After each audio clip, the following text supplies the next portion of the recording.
नमस्कार, vision IAS के news today के इस अंक में आप सभी का स्वागत है। इस अंक में हम आपके लिए लेकर आए हैं यूपीएससी परीक्षा की दृष्टि से महत्वपूर्ण कुछ अहम खबरें। इस अंक की सबसे पहली खबर मेक इन इंडिया से संबंधित है। यूएस ट्रेड रिप्रेजेंटेटिव यानी यूएसटीआर की रिपोर्ट ने मेक इन इंडिया नीति को चुनौती के रूप में प्रस्तुत किया है।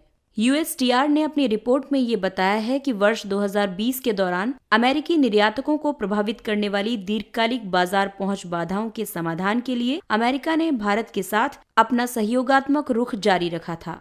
इससे पहले वर्ष 2019 में संयुक्त राज्य अमेरिका ने जनरलाइज्ड सिस्टम ऑफ प्रेफरेंसेस कार्यक्रम के तहत भारत की पात्रता समाप्त कर दी थी। जनरलाइज्ड सिस्टम ऑफ प्रेफरेंसेस यानी जीएसपी वर्ष 1971 में संयुक्त राष्ट्र व्यापार और विकास सम्मेलन के तहत स्थापित एक अमेरिकी व्यापार अधिमान्यता कार्यक्रम है। ये कार्यक्रम लाभार्थी देशों के उत्पादों के लिए प्रशुल्क मुक्त प्रवेश की सुविधा प्रदान करते हैं, जो उनके आर्थिक विकास को बढ़ावा देता है। इसके बाद भारत और अमेरिका कई गैर प्रशुल्क बाधाओं के समाधान, भारतीय प्रशुल्कों में कमी और बाजार पहुंच में सुधार आदि के लिए गहन वार्ता से जुड़े हुए थे। आइए अब यूएसटीआर की रिपोर्ट में उठाए गए मुद्दों को जानते हैं। भारत द्वारा मेक इन इंडिया अभियान के माध्यम से आयात प्रतिस्थापन पर अधिक बल दिया जा रहा है। भारत में लागू डिजिटल सेवा कर या 2% समकारी लेवी भी प्रमुख मुद्दे हैं। बौद्धिक संपदा संरक्षण, ई कॉमर्स, कृषि उत्पादों के लिए बाजार पहुंच आदि अन्य चिंताएं हैं। भारत ने अपना पक्ष रखते हुए स्पष्ट किया है कि आत्मनिर्भर भारत और मेक इन इंडिया जैसी योजनाएं आयात प्रतिस्थापन का समर्थन नहीं करती हैं, बल्कि ये भारतीय विनिर्माण क्षेत्र के पुनर्निर्माण और पुनर्संरचना की दिशा में किए जा रहे प्रयास हैं। मेक इन इंडिया अभियान वर्ष 2014 में भारत को वैश्विक डिजाइन और विनिर्माण केंद्र में रूपांतरित करने के लिए आरंभ किया गया था। इसी तरह वर्ष 2020 में कोविड-19 के दौरान आत्मनिर्भरता की दिशा में कार्य करने के लिए आत्मनिर्भर भारत अभियान आरंभ किया गया था। अगली खबर WTO से संबंधित है। भारत ने विश्व व्यापार संगठन में ट्रिप्स प्रस्ताव पर छूट की मांग की है। अक्टूबर 2020 में भारत और दक्षिण अफ्रीका ने कोविड-19 की रोकथाम, नियंत्रण और उपचार के लिए ट्रिप्स समझौते के कुछ प्रावधानों से एक अस्थायी छूट को प्रस्तावित किया था। हालांकि यूरोपीय संघ और अमेरिका, जापान आदि जैसे विकसित राष्ट्रों ने इसका विरोध जारी रखा है। छूट की आवश्यकता की बात की जाए तो सभी देशों के लिए समयबद्ध रूप से कोविड-19 उत्पादों के लिए उचित, न्यायसंगत और वहनीय पहुंच सुनिश्चित करना है। एक अध्ययन के मुताबिक यदि वैश्विक समुदाय विकासशील अर्थव्यवस्था की कोविड-19 टीकों तक पहुंच सुनिश्चित करने में विफल रहता है तो वैश्विक अर्थव्यवस्था को $9.2 ट्रिलियन की क्षति हो सकती है। छूट का ये प्रस्ताव उपभोक्ता विश्वास में वृद्धि और वैश्विक सकल घरेलू उत्पाद में सुधार को दर्शाता है। आपको बता दें कि ट्रिप्स समझौता वर्ष 1995 में लागू हुआ था। ये कॉपीराइट, औद्योगिक डिजाइन, पेटेंट और व्यापार गोपनीयता के संरक्षण जैसे बौद्धिक संपदा अधिकारों पर एक बहुपक्षीय समझौता है। ये विकासशील और अल्पविकसित देशों को उनकी लोक नीतियों और सामाजिक आर्थिक विकास को आगे बढ़ाने के लिए कुछ नम्यता का समावेश करता है। ट्रिप्स समझौते और सार्वजनिक स्वास्थ्य पर दोहा घोषणा 2001 इस तथ्य की पुष्टि करती है कि ट्रिप्स समझौता सदस्यों को लोक स्वास्थ्य सुरक्षा के लिए उपाय करने से प्रतिबंधित नहीं करता है। हरियाणा में निजी क्षेत्र में रोजगार के लिए आरक्षण कानून कंपनियों के लिए चिंता का विषय बन गया है। हरियाणा राज्य के स्थानीय उम्मीदवारों का नियोजन विधेयक 2020 निजी कंपनियों में नई नौकरियों, जिनमें 50,000 रुपये तक सकल मासिक आय की नौकरियों तक में स्थानीय उम्मीदवारों के लिए 75% आरक्षण का प्रावधान किया गया है। इस अधिनियम के उल्लंघन के मामले में नियोक्ताओं के लिए दंड का प्रावधान भी किया गया है। आपको बता दें कि आंध्र प्रदेश द्वारा पारित एक समान विधेयक उच्च न्यायालय के समक्ष लंबित है। ऐसे विधेयकों की मांग के लिए अक्सर बढ़ती बेरोजगारी, कृषि संकट आदि उत्तरदायी हैं। ये आरक्षण निजी क्षेत्र में रोजगार में व्याप्त भेदभाव के निवारण के लिए स्थानीय लोगों के अल्प प्रतिनिधित्व वाले वर्गों की सहायता कर सकता है। आइए अब आपको बताते हैं विधेयक से संबंधित चिंताएं। यदि विधेयक की संवैधानिक वैधता की बात करें तो ये विधेयक अनुच्छेद 14 यानी समता के अधिकार और अनुच्छेद 16 यानी अवसर की समानता का अधिकार, इन दोनों का उल्लंघन कर सकता है। अनुच्छेद 16 संसद को निवास के आधार पर नौकरियों में आरक्षण प्रदान करने का अधिकार प्रदान करता है। हालांकि ये अधिकार राज्य सरकार के पास नहीं है, लेकिन संसद को ये अधिकार केवल सार्वजनिक क्षेत्र तक सीमित है। इससे व्यवसाय करने में सुगमता पर विपरीत प्रभाव पड़ेगा। इस कदम से रोजगार में वृद्धि नहीं भी हो सकती है, क्योंकि बड़ी फर्म और कंपनियां अन्य राज्यों में पलायन कर सकती हैं। इससे नेगेटिव स्पिल ओवर इम्पैक्ट यानी नकारात्मक प्लवन प्रभाव पड़ेगा। इससे पूर्वी राज्यों द्वारा आपूर्ति किए जाने वाले श्रम पर निर्भर कृषि क्षेत्र प्रभावित हो सकता है। इसके अलावा स्थानीय लोगों द्वारा अर्जित आवास, किराया, छोटे रेस्टोरेंट, होटल, रिटेल आदि भी प्रतिकूल रूप से प्रभावित होंगे। प्रधानमंत्री ने पत्तन, पोत परिवहन और जलमार्ग मंत्रालय MOPSW द्वारा आयोजित मैरीटाइम इंडिया शिखर सम्मेलन 2021 का उद्घाटन किया। शिखर सम्मेलन आगामी दशक के लिए भारत के समुद्री क्षेत्र के लिए एक रोडमैप की कल्पना करेगा और भारत को वैश्विक समुद्री क्षेत्र में अग्रणी अभिकर्ता के रूप में स्थापित होने के लिए प्रेरित करेगा। समुद्री क्षेत्र समुद्री परिवहन, वाणिज्यिक मत्स्यन और जलीय कृषि उद्योग, क्रूज और मनोरंजक क्षेत्र, खेल और वाणिज्यिक बंदरगाहों, समुद्री ऊर्जा स्रोतों आदि जैसी गतिविधियों से समृद्ध हैं। आइए अब आपको बताते हैं प्रधानमंत्री के संबोधन के प्रमुख निष्कर्ष। मैरीटाइम इंडिया विजन 2030 का उद्देश्य आगामी 10 वर्षों में भारतीय सामुद्रिक उद्योग को विश्व के शीर्ष मानकों के समकक्ष लाना है। MOPSW ने भारत की 7500 किलोमीटर लंबी तटरेखा को विकसित करने के लिए $31 बिलियन की निवेश क्षमता वाली 400 परियोजनाओं की सूची तैयार की है। प्रमुख पत्तनों की क्षमता वर्ष 2014 में 870 मिलियन टन से बढ़कर वर्तमान में 1550 मिलियन टन हो गई है। वधावन, पारादीप और कांडला का दीनदयाल बंदरगाह विश्व स्तरीय अवसंरचना के साथ मेगा पोर्ट्स के रूप में विकसित किए जा रहे हैं। घरेलू पोत निर्माण और पोत की मरम्मत से जुड़े बाजार पर ध्यान केंद्रित किया जाएगा। प्रधानमंत्री ने सागर मंथन का भी शुभारंभ किया है। Mercantile marine domain awareness centre समुद्री सुरक्षा, खोज और बचाव क्षमताओं, सुरक्षा एवं समुद्री पर्यावरण संरक्षण में वृद्धि करने के लिए स्थापित एक सूचना प्रणाली है। विश्व स्तर पर भारतीय पोतों की निगरानी करने के अलावा ये भारत की तटरेखा से 1000 किलोमीटर तक विदेशी पोतों की भी निगरानी कर सकता है। अगली खबर सामाजिक न्याय और अधिकारिता मंत्रालय से।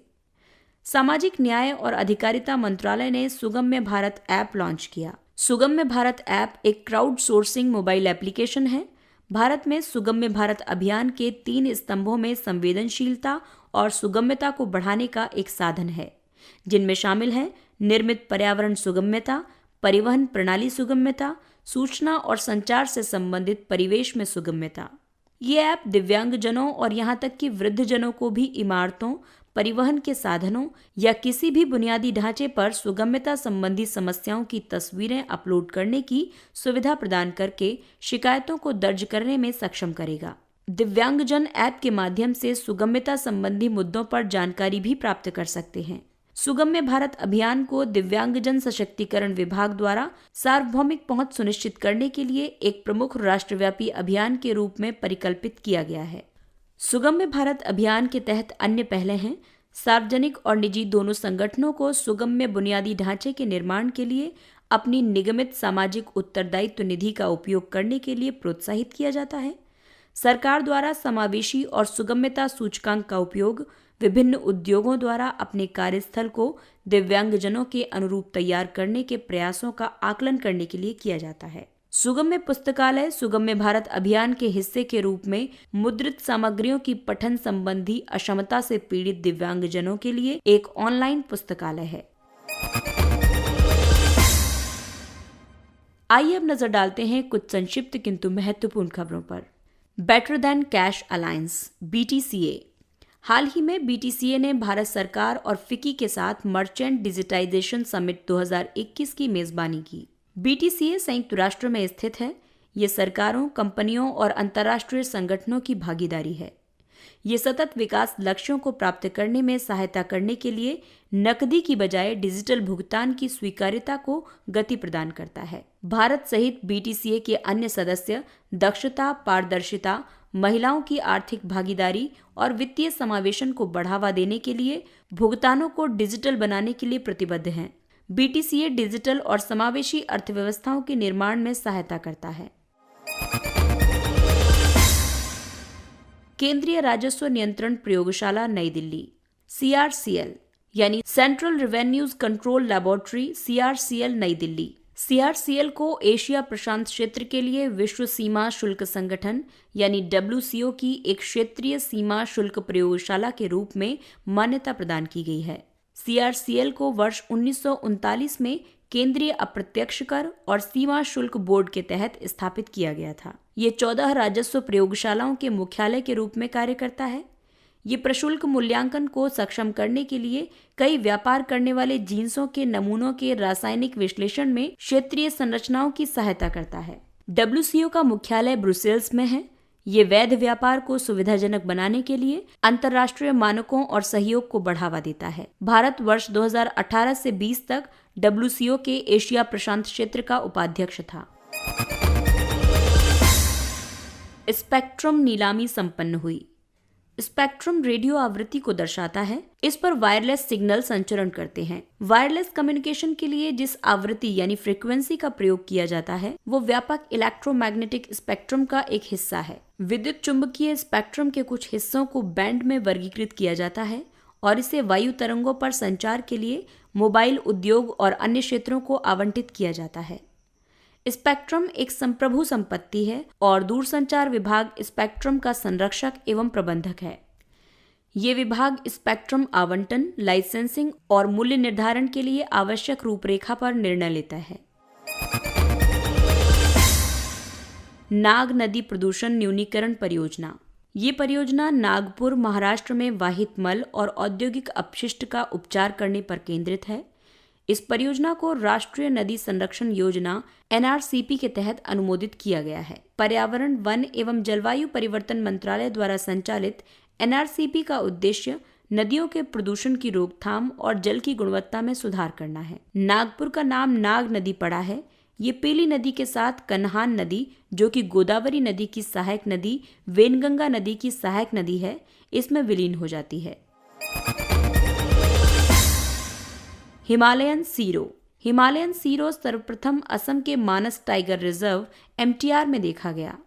हाल ही में दिसंबर 2020 में इसे हिमाचल प्रदेश की स्पीति घाटी में देखा गया था। सीरो की कई प्रजातियां हैं और ये सभी एशिया में पाई जाती हैं।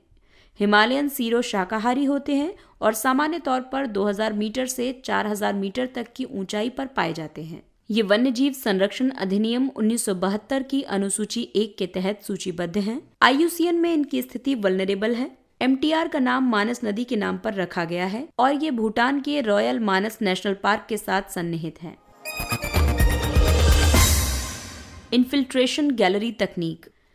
जल जीवन मिशन के अंतर्गत इस तकनीक का उपयोग लद्दाख में जलापूर्ति के लिए किया गया है, जहां शीतकाल के दौरान पानी के पाइप जमने से जलापूर्ति प्रभावित हो जाती है। ये मृदा के निष्पंदन के माध्यम से जलोपचार की एक विधि है। इसके तहत पाइप जलाशय या नदी के तल से जुड़ा होता है और जल को स्वच्छ करके उसे आपूर्ति स्थल तक पहुंचाया जाता है। साथ ही ओवरहेड टैंक में सौर ऊर्जा की मदद से जल को गर्म रखा जाता है। यहाँ से जल की निर्धारित समय पर आपूर्ति की जाती है। डेजर्ट फ्लैग युद्धाभ्यास। ये संयुक्त अरब अमीरात की वायुसेना द्वारा आयोजित विशाल सैन्य बल तैनाती पर आधारित एक वार्षिक बहुराष्ट्रीय युद्धाभ्यास है। भारतीय वायुसेना UAE, अमेरिका, फ्रांस, सऊदी अरब, दक्षिण कोरिया और बहरीन की वायुसेनाओं के साथ पहली बार इस युद्धाभ्यास डेजर्ट फ्लैग 6 में भाग ले रही है। इसके साथ ही ये अंक समाप्त होता है। अगले अंक में फिर मुलाकात होगी कुछ अन्य महत्वपूर्ण खबरों के साथ। तब तक अपना ख्याल रखिए, सुरक्षित दूरी बनाए रखिए, मास्क पहनिए। नमस्कार।